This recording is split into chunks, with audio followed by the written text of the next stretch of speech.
Hi everybody, it is Julie. Welcome back to Pages and Pens. Today we're here to start off my January reading wrap-up. Let's jump into the books that I've read in January. Quick disclaimer. One, I'm out in my living room because I can be. Two, I'm gonna probably read a whole lot less than my original TBR, which I will link in a card up above. I take that back. I had an extensive TBR of a lot of stuff that I wanted to read, and then I completely forgot that I had pre-ordered like multiple copies of The Wicker King and King of Scars and other January releases, and I want to read and reread those things. And then I got into some other buddy reads and some arcs that I got approved for. And also I started really prioritizing working on my book again. A lot of my evening hours, a lot of my free time is being spent working on my book and not necessarily reading. So unfortunately, I have not had the most time to read this month so far. Today is the 9th and I finished 2 books. So I'm going to talk to you today about what those 2 books are, and then hopefully I have more progress throughout the rest of the month. I'm not upset about my reading. I just need to prioritize it a little bit more. Audiobooks are helping, but again, when I'm working on my book, I'm not listening to books or anything. And yeah, anyway, I'm gonna make it work.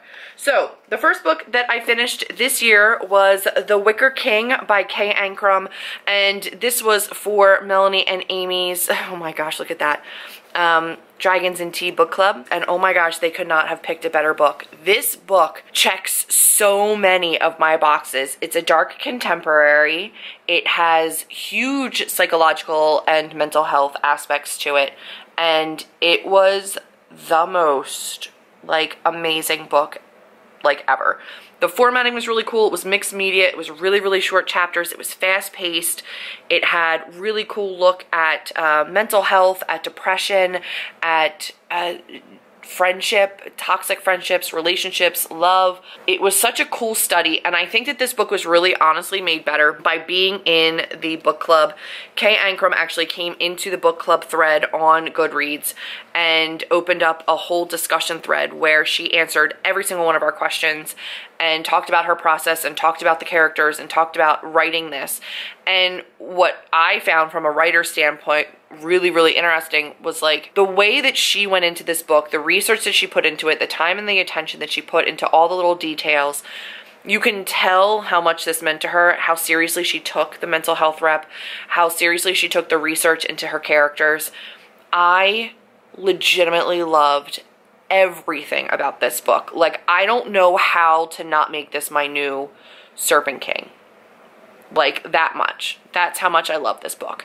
But the thing is that I think the Serpent King is like more universally readable. This I don't think is, but it's legitimately perfect for me. I had clearly so many thoughts. It was so good. So I started off my year with a 5-star read, and one that I guarantee you will be on a ton of my best of lists for the end of the year. A new to me author, a debut novel, and her sequel, or not a sequel, but her second book, The Weight of Stars. I don't know exactly when it comes out, but I've already contacted her publishers and I do have an arc of that coming. It follows a character in this story in the future, I believe, and we get to see the main characters of this book through like that lens. So we will get to revisit these characters, and I'm just not ready to let Jack and August go, so that makes me really happy.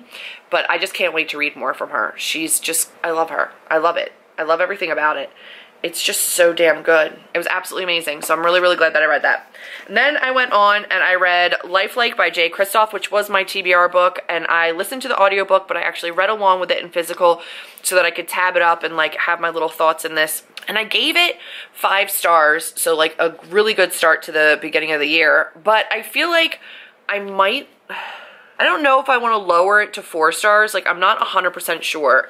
I think I'm going to wait and see where book 2 takes us, because if the end of this book, like, there's no way I can tell you what happened at the end without spoiling the book, which I don't want to do. But if it looks like what happened at the end of the book is what is happening, I'm 4-starring this, because it really would piss me off. But I feel like it's Jay Kristoff and he's just kind of like messing with us, and I don't think that's what actually is happening. If it does, I'm gonna be mad. If not, I really like this. This is a look at artificial intelligence and a war that kind of between like robots and humans that made pretty much everything cancerous. So humans have to live in these like radiation suits in certain areas where like radiation is still really, really high, and you have all different levels of machinery. You've got machinery that are just like machines in general. You've got machines that are kind of like bio machines, machines with like sentience. When robots take over, kind of a deal. And I really did like it. The audiobook was really fast-paced, really good. Like, I actually really liked the audiobook of this, but really happy to have this, really happy to have read it, and I started off the year with 2 really, really good books. Like, I enjoyed that. They look great together, too. I enjoyed the heck out of both of those books, so, I mean, I consider that a win. I have an audiobook right now for Taylor Jenkins Reid's Maybe in Another Life, and I'm not far through this. How far into this? I think I'm another chapter past this. Like 62 pages into this one. That's my reading update. I'm back with a reading update. I finished Taylor Jenkins Reid's Maybe in Another Life. I listened to this on audiobook and then also kind of like read along with it. I read it in one day and I really enjoyed it, which I wasn't necessarily anticipating. I read The 7 Husbands of Evelyn Hugo. Really, really love that. Read One True Loves. Did not. If you want to know more about that, you can check out my most disappointing reads of 2018 video, which I will link in a card up above. But this one was a win. Really, really glad I enjoyed this book, because I was starting to wonder if I wasn't going to like her writing. But this one was really good, and I enjoyed it, and it had like aspects of the multiverse, which who knew I liked, but I do. I super enjoyed it, so I gave this one 4 stars. That was book number 3 for me. I'm also reading Casey West's The Distance Between Us, and I have maybe 25% of that left to go. I started the audiobook for Queen of the Tearling. It's questionable whether or not I'm going to read this in audiobook format because it is an English narrator. Like, their accent is a little bit intense. I am 35 pages into this book. I would listen to while I was doing my makeup for this video so I look alive. And then I also have the audiobook for Madness So Discreet. So I'm just kind of like rolling through books. But that's my update for now, and I'll check back in with you guys soon. And then I read a 3-star book, The Distance Between Us by Casey West. Here's the thing. Casey West relies really, really, really heavily on very convenient plot points. We have a girl from the wrong side of town and a rich boy, and a mom who was spurned by a rich guy when she got pregnant with the daughter, and so she is prejudiced against rich people, doesn't like them. And so the girl's kind of grown up thinking the same thing and thinks this guy just wants to kind of have fun with the wrong kind of girl, piss off his parents, and isn't really sure that she can handle a relationship with him because of that fact and that bias. And then we go from there. I think of all of her work, I hate it less than most. Do I love it? No. No, I don't. But it was fine and quick and not horrible. And then I finished an arc of Serious Moonlight by Jen Bennett, which is a YA verging on new adult because they're like post-high school age, like getting ready to head into college aged. And Jen Bennett is far and away my favorite contemporary author. She writes so well about mental health, about sex positivity, about diversity. Our main character's grandfather has narcolepsy. She believes she might have narcolepsy, but Birdie doesn't want to go to the doctor. She doesn't really want to figure it out because that would mean facing facts, and she just kind of wants to ignore it as long as she can and adjust to it. And then Dan, her love interest is half Japanese American, or half Japanese American. I want to say maybe Jewish, I'm not sure. Excuse my washer. And living in like a communal kind of like hippie commune type of a deal out in like the Pacific Northwest is where they live. He's also deaf in one ear from an accident when he was doing a magic trick. 'Cause who knew? And they start working at a hotel together after having a casual, what should have been one night stand, and then they realize that they work together. She writes such diverse, complex characters.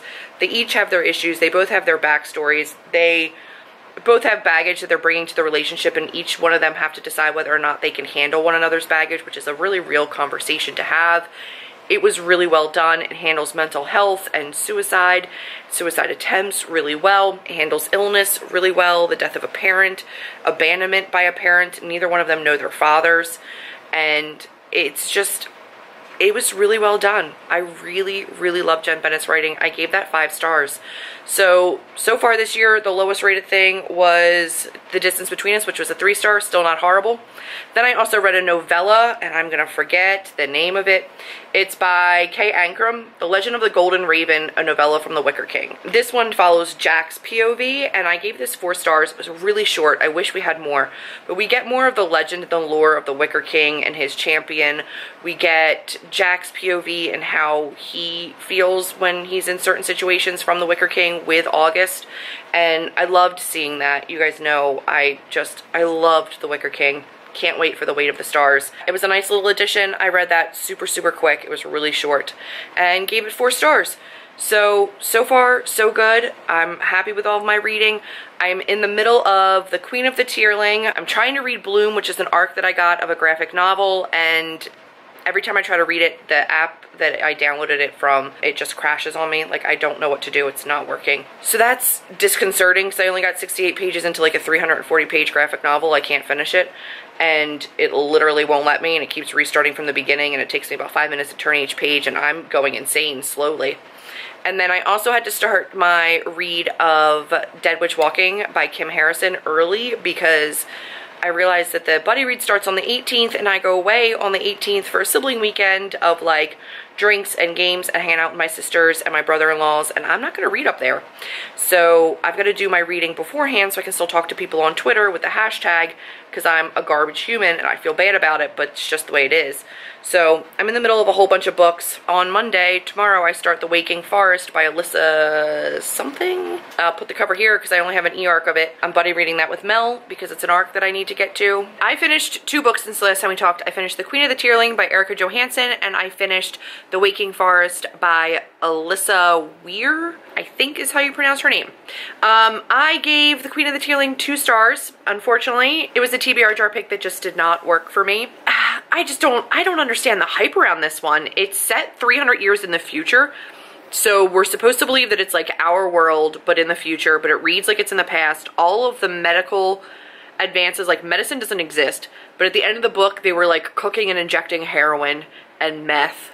And there's no books, no printing presses. They burned all the books for fuel and like heat, and like there's woods. Why would that be a thing that you do?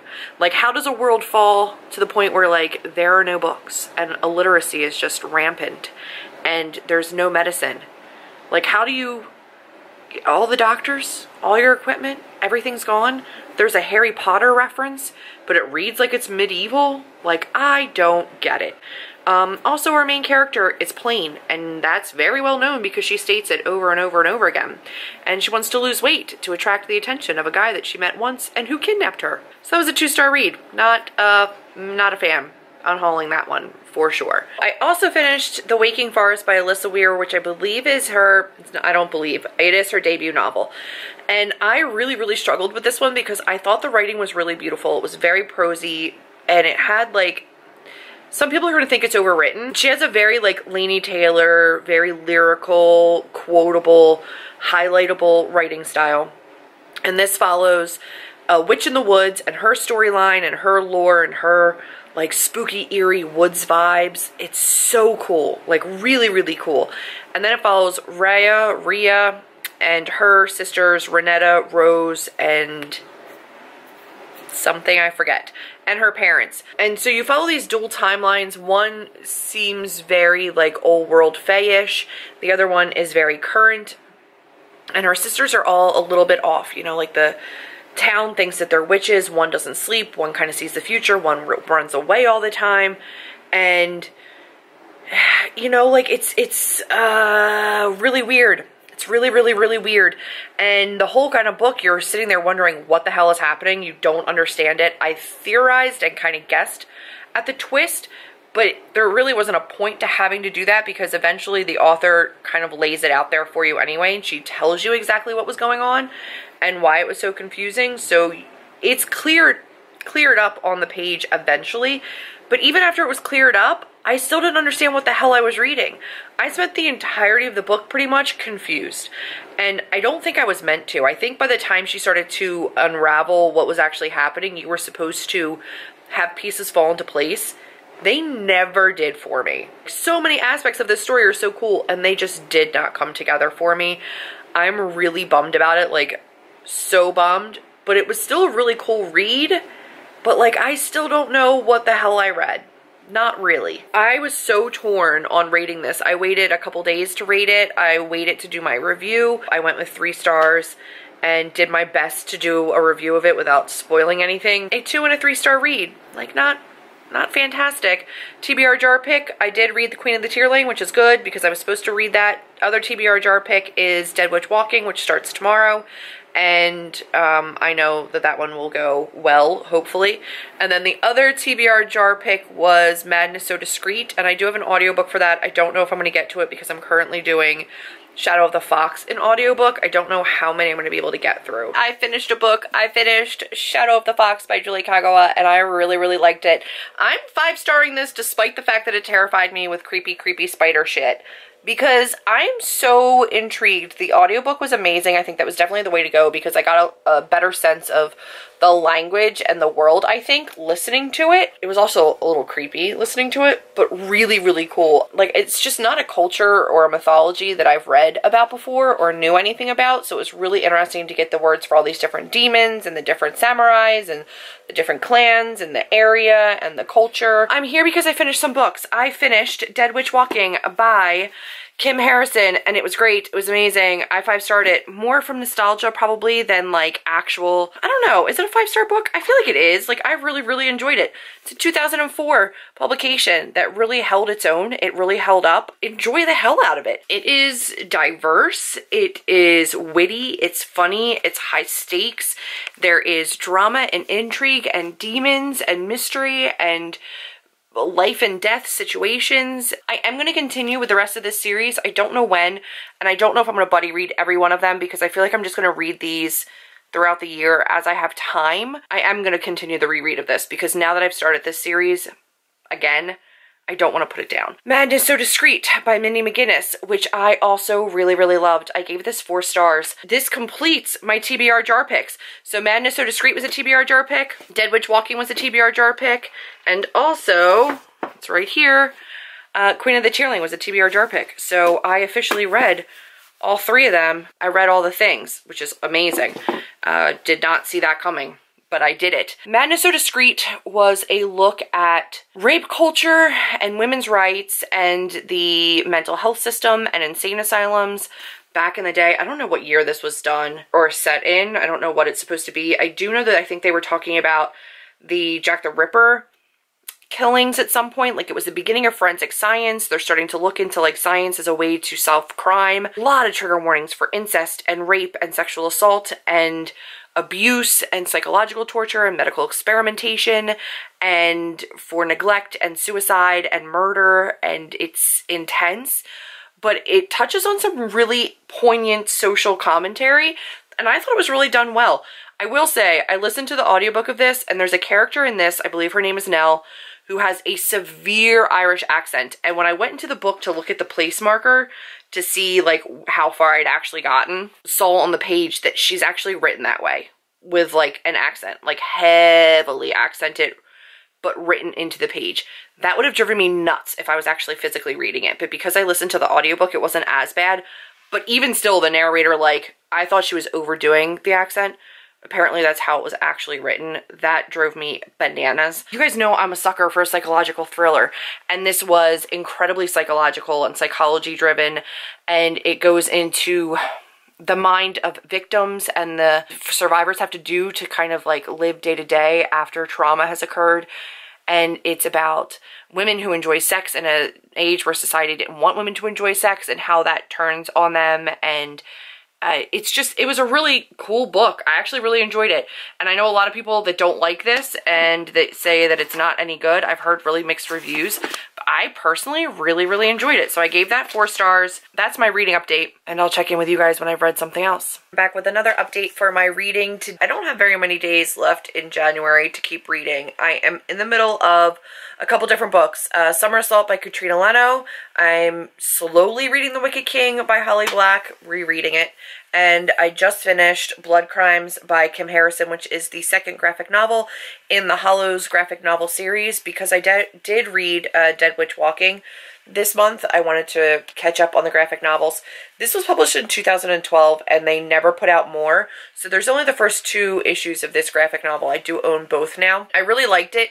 This one follows Ivy's POV as opposed to the book, which follows Rachel's POV. Like, the first 2 follow pretty much the first book, but in Ivy's point of view.